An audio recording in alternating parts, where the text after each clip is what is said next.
Bonjour à tous, dans des vidéos précédentes nous avons calculé la fonction transfert d'un filtre passe haut du second ordre à la structure de Sallen-Kay, donc c'était ce montage là. Nous avons tracé les courbes de gain et de phase associées, donc avec les valeurs de condensateur, résistance R1, résistance R2 données ici. Et donc l'objectif de cette troisième partie, c'est donc pour ce filtre particulier, essayer de tracer l'allure de la tension de sortie du montage, connaissant l'allure du signal d'entrée UE. Donc la première chose, ça va être de déterminer la fréquence du signal UE. Donc à l'aide du curseur ici, je vais essayer de me positionner sur une période. Voilà à peu près. Voilà, donc on lit une période donc 0,222 millisecondes. Donc la période du signal d'entrée, donc TE,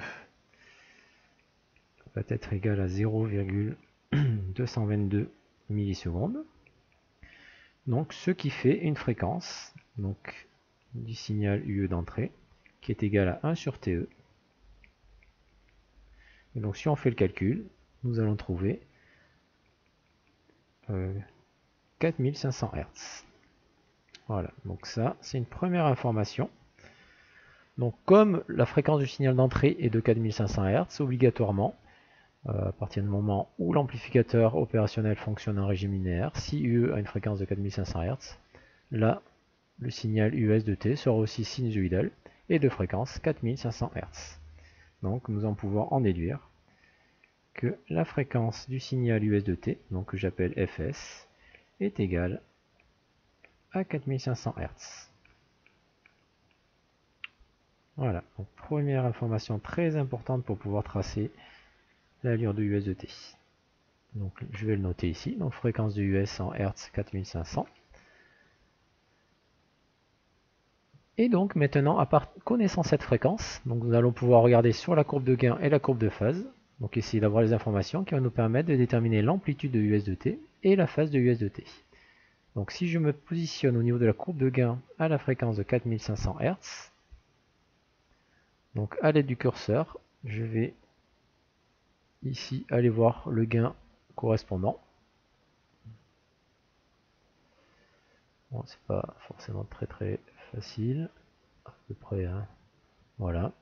Donc ici, nous avons un gain de moins 6,4 décibels, donc à la fréquence considérée. Donc nous avons un gain de moins 6,4 décibels,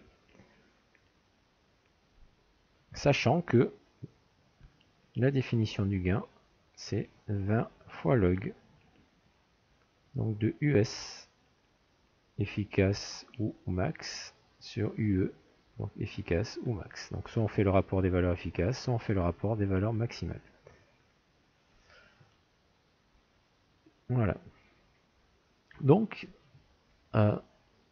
UE max, il suffit de le regarder. Donc UE max ici, c'est 4 volts. D'accord. Donc on va voir ça avec donc UE max, donc amplitude de UE qui est égale à 4 volts. Le gain, donc on vient de le déterminer. À l'aide de la courbe de gain, il vaut moins 6,4 décibels. Donc on va pouvoir extraire la grandeur US max. Donc là, on va écrire donc G sur 20 qui va être égal à log de US max sur UE max.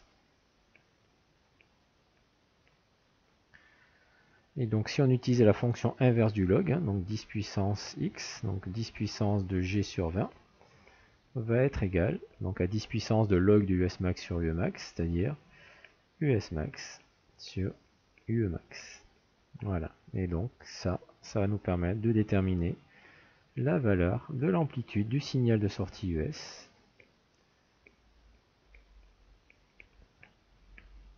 sachant que le gain vaut moins 6,4 décibels et UE max vaut 4 volts. Donc on peut calculer une amplitude pour US qui est égale à 1,91 volts.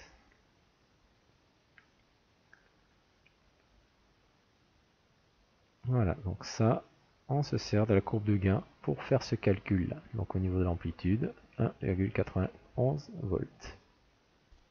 Voilà. Et donc pour déterminer donc, la phase de US de t, donc comme UE est choisi comme origine des phases, donc déterminer la phase, ça correspond à déterminer le déphasage de US par rapport à UE. Donc on va se servir de la courbe de phase. Donc on va se positionner à 4500 Hz.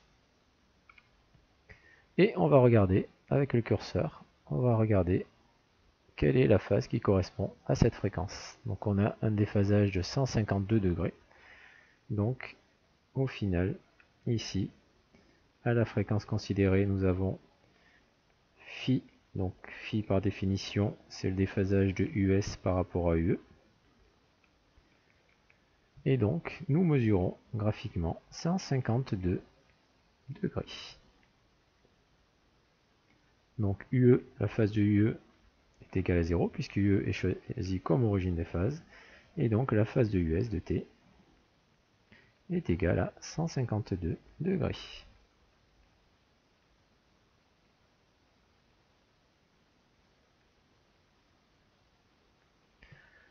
Voilà, donc je vais le mettre ici 152.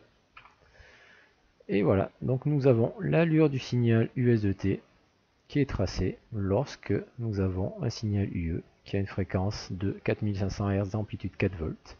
Mais le signal US de t va avoir une fréquence de 4500 Hz, une amplitude de 1,91 volts, et il va être en avance de phase par rapport à par rapport à UE, de 152 degrés.